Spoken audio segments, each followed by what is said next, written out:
Two men walk through a hot, dusty tunnel carved right into the rock.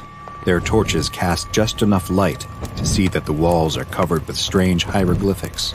They've been in many tombs before, but they've never seen markings like these before. They spot something up ahead, a person slumped against the wall. One of the men rushes over and sees that whoever this was, they've been here a very long time. Nothing is left but bones and a few scraps of cloth. As the man examines the skeleton, his partner calls him over. There's something he has to see. He's looking through a hole in the tunnel wall, and on the other side is an enormous cavern. In the middle of the giant room is the strangest sight either man has ever seen. An enormous upside-down pyramid that stretches down from the roof of the cave. They look at each other in amazement before running down deeper into the tunnel, sure that it will lead them to the pyramid and the incredible treasures it must have inside. They can see through more holes in the tunnel wall that they are getting closer and closer to the pyramid. Finally, they reach an entrance into the uppermost and widest part of the structure. As they enter the upside-down pyramid, they see that the passages are at least twice as high as any they've ever seen, and are covered with more of the strange markings. They start walking through the passageway, and soon realize that there are numerous twists, turns, branching paths, and dead ends. It's a maze. The man turns to tell his friend that they should consider leaving and coming back with others, but he finds that he's all alone. They must have gotten separated at some point. He starts backtracking through the passages, turning this way and that, trying to retrace his steps. He abruptly stops, though, when he hears a strange noise. A metallic grinding sound fills the air. The man watches as the walls themselves start to move, shifting and rearranging themselves. Without warning, the open passage in front of him closes, sealing his path back. The man begins to scream. There's no answer to his cries. Panicked, he runs deeper and deeper into the maze, but try as he might, he can't find his friend, or the exit. How long has he been walking? Hours? Days? He can remember hearing the walls shift at least one other time. Exhausted, he sits down against the wall. He'll just take a little rest. Then it's back to work.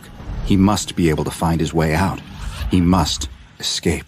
Hi, I'm Dr. Bob, and this is SCP-875, also known as War Criminals. SCP-875 is the designation the SCP Foundation has given to a massive underground pyramid whose exact location is a closely guarded secret. As of yet, no record of the pyramid's construction has been found in any historical documents, though there is evidence that suggests SCP-875 is a man-made structure. While the outside of SCP-875 is made of normal sandstone like the pyramids of Egypt, there is an inner layer composed of a metal alloy that is yet to be identified. The first floor of SCP-875 is accessible through a tunnel and contains a number of passageways that appear to have been built for entities much taller than humans. These passages are arranged into a maze-like configuration, complete with double backs and dead ends. Adding to the confusion is that the geography of the maze periodically changes. Mechanisms located within the walls and floor activate automatically every 48 hours, completely changing the layout. While anyone unlucky enough to be trapped within the shifting walls of SCP-875 may find themselves unable to leave by the path they entered, there are a number of hidden pressure plates and levers that can be found throughout the labyrinth that open up sections of the wall, creating new paths and shortcuts. But these switches also cause the release of what the Foundation has designated SCP-875-1. SCP-875-1 are small, flying insect-like creatures, approximately 6 centimeters long, with a mass of roughly 3 grams. They bear no resemblance to any known species of insect on Earth, suggesting that their origin may be extraterrestrial. When released, SCP-875-1s will swarm the nearest person, stinging them mercilessly. Their sting is highly acidic and causes severe damage to nerves and tendons, and this potent acid, combined with their tendency to swarm, has resulted in victims' limbs becoming what can only be described as liquefied. Previous uses of explosives within the pyramid have left openings to a lower second floor that are relatively easy to access, provided that the maze's current configuration allows the breaches to be reached. The main feature of the second floor is 4 large vats, each of which contains a clear liquid similar in appearance to normal water that has been designated SCP-875-2. When humans are exposed to SCP-875-2, they experience effects similar to an amnestic, but with the added sensation of feeling both happy and satisfied. Following what looked like maintenance tunnels on the second floor leads down to a third floor of the pyramid that is home to a large nuclear reactor. The reactor takes up most of the area of this level of the pyramid and appears to be self-cooling, with no evidence of a meltdown or other nuclear disaster having taken place. This reactor seems to be powering the rest of the pyramid, including the maze reorganizing mechanisms on the first floor, as well as what's hidden on the mysterious lowest level of SCP-875. Although there is no direct access to the fourth floor of the pyramid, tunneling through the floor of the third level has revealed something incredible. Inside a small room are what look to be 10 separate cryogenic stasis chambers. The chambers are arranged in a circular formation, and strangest of all, they're all occupied. Inside each pod is a large insectoid creature roughly 3 meters tall and weighing 240 kilograms that have been designated SCP-875-3. 3 of the creatures appear to have died from their stasis chambers failing at some point in the past, and heavy decomposition has set in. Several other of the insectoid creatures are heavily damaged, though it is unknown if this is due to issues with the pods, or if they had sustained injuries prior to entering stasis. While it is not known what exactly these creatures are, where they came from, or if their origin is even terrestrial, examination and analysis of some of the images carved into the walls of SCP-875's first floor have provided interesting information. In one, 2 figures that bear a resemblance to SCP-875-3 are depicted facing each other, with one appearing to be stabbing the other with a spear, implying some kind of violent conflict in the past. In the next, another figure that looks like SCP-875-3 is shown presenting a stone slab to what looks to be a human dressed in the garb of ancient Egypt. The Egyptian is facing away from the insectoid, which might suggest a breakdown in communication or an unwillingness of the Egyptian to listen to the insectoid.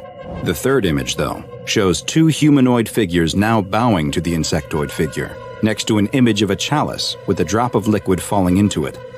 This may represent SCP-875-2, the amnestic liquid, and the way its effects were used to subdue this group of people. This hypothesis is further strengthened by a 4th image that shows an insectoid figure watching 2 humanoids pulling what looks like a large stone block with ropes. A 5th image shows the insectoid figure standing next to what looks like a dead humanoid, consuming a part of it. And finally, a 6th image depicts the insectoid inside of a small rectangle that may represent the stasis chambers found on the lowest level of the pyramid. Are these entities sleeping inside the stasis chambers the same ones depicted on the walls of the pyramid? Did they arrive on Earth and subjugate a group of humans, forcing them to build a monument that could contain their stasis chambers and keep them in a form of perennial living death? Perhaps this question has been answered by a mysterious transmission that was detected by the Foundation. Coming from an unknown source, the transmission was in English, but the grammar and word choice sounded like it was from someone who had only the most basic understanding of the language. The transmission, in no uncertain terms, demanded the return of the war criminals, and that if they were not returned, that 95% of the species would be made extinct. It then went on to describe a number of offenses perpetrated by these war criminals, including claims of massacres and cannibalism. Were the creatures in the bottom of SCP-875 convicts on the run, war criminals from another planet or even another reality, who had fled to Earth to escape justice? It may never be known for sure, as the message degraded and became unintelligible before it could finish.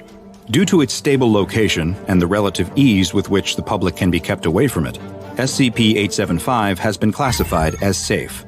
Its location is marked as a military base on maps, with satellite images altered according to Procedure Watson 24. Civilians who approach the area are to be taken into Foundation custody and administered Class A amnestics. Research personnel are only allowed inside SCP-875 when accompanied by 2 security staff, and 6 maintenance personnel are to monitor the nuclear reactor at all times. If any staff are stung by instances of SCP-875-1, they are to be treated on-site by medical personnel with alkali to neutralize the acidic stings, and in extreme cases, amputation of the affected limbs is authorized. In the event that an SCP-875-3 specimen becomes active, security personnel are to subdue them in a non-fatal manner if possible, and transport them to a secure site for further research. Now go and watch another entry from the files of Dr. Bob, and make sure you subscribe so you don't miss a thing as we delve further and further into the SCP Foundation's classified archives.